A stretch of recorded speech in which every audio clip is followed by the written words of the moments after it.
136 हिजरी मुताबिक 754 ईस्वी को अबू जाफ़र मंसूर अपने भाई सफ़ा की वफ़ात के बाद अब्बासी खिलाफत की मसनद पर बैठा।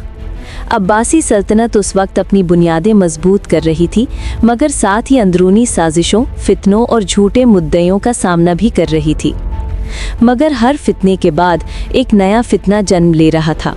तारीख़ के सफ़हात ऐसे कई फरेदकारों और झूठे मुद्दइयान से भरे पड़े हैं जो बज़ाहिर खुदा के आबिद व ज़ाहिद दिखाई देते हैं, मगर दरअसल वो दजलो फ़रेब का पैकर होते हैं।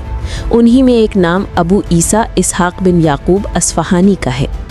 ये शख्स अस्फ़हान का रहने वाला एक यहूदी था और लोग इसे एलोहीम यानी अल्लाह का आबिद के लक़ब से याद करते थे, मगर हकीकत में ये महज एक धोखेबाज था जिसने यहूद के अक़ायद को हथियार बनाकर लोगों को गुमराह करने का सिलसिला शुरू किया।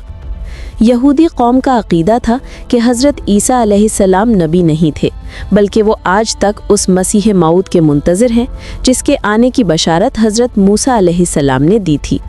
अबू ईसा ने इसी अक़ीदे को अपनी साजिश के लिए इस्तेमाल किया और ऐलान किया कि वो मसीह मऊद का रसूल है। उसने दावा किया कि मसीह के ज़हूर से पहले 5 रसूल मबूस होंगे और वो उनमें से एक है। उसका कहना था कि अल्लाह ताला ने उससे हम कलाम होकर उसे बनी इसराइल को ज़ालिमों और जाबिरों के पंजे से नाजात दिलाने की ज़िम्मेदारी दी है। अबू ईसा के मुताबिक मसीह बनी आदम में सबसे अफजल है और तमाम अनबिया पर फजीलत रखता है। वो अपने आप को दाई मसीह कहता और लोगों को ये यकीन दिलाने की कोशिश करता कि जो मसीह की तरफ बुलाने वाला हो वो ख़ुद भी मसीह के दर्जे का हामिल होता है। उसने अपने मानने वालों के लिए एक किताब लिखी और दावा किया कि ये अल्लाह की तरफ से नाजिल हुई है। इस किताब में उसने कुर्बानी को हराम करार दिया, दिन में 10 नमाज़ें फ़र्ज़ की और उनके औक़ात मुक़र्रर किए। उसने यहूदी शरीयत के कई अहकाम को बदल डाला और अपने पैरोकारों को नई शरीयत का पाबंद बना दिया। आहिस्ता आहिस्ता लोग उसकी तरफ माइल होते गए और उसके मानने वालों की तादाद बढ़ने लगी। उन पैरोकारों ने उसके झूठे मौज़े और करामात मशहूर करना शुरू कर दिए और उसकी शोहरत दूर दूर तक फैल गई।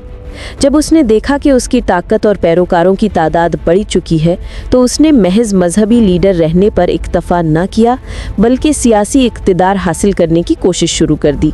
वो अब्बासी खिलाफत के ख़िलाफ़ खड़ा हो गया और एक लश्कर इकट्ठा कर लिया।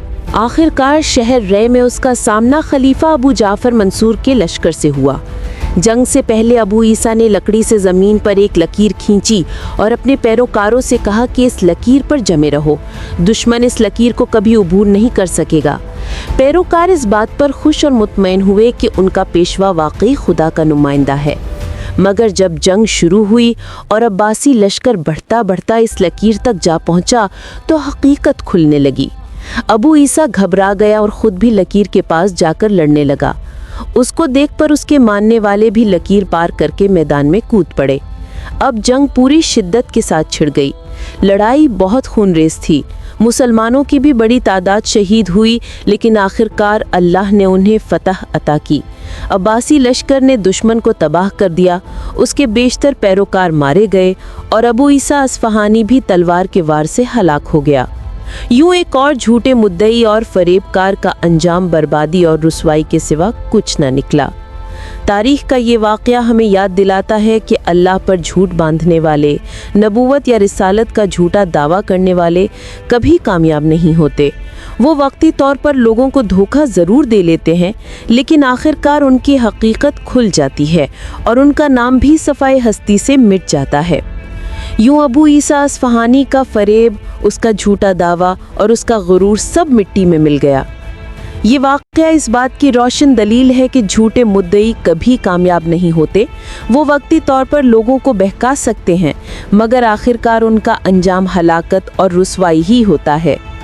लेकिन दोस्तों, ये कहानी सिर्फ एक झूठे मुद्दई की नहीं। तारीख़ के औराक ऐसे कई कज़्ज़ाबों, फ़रेबियों और दज्जालों से भरे पड़े हैं जिन्होंने दीन का लबादा ओढ़कर लोगों को धोखा दिया।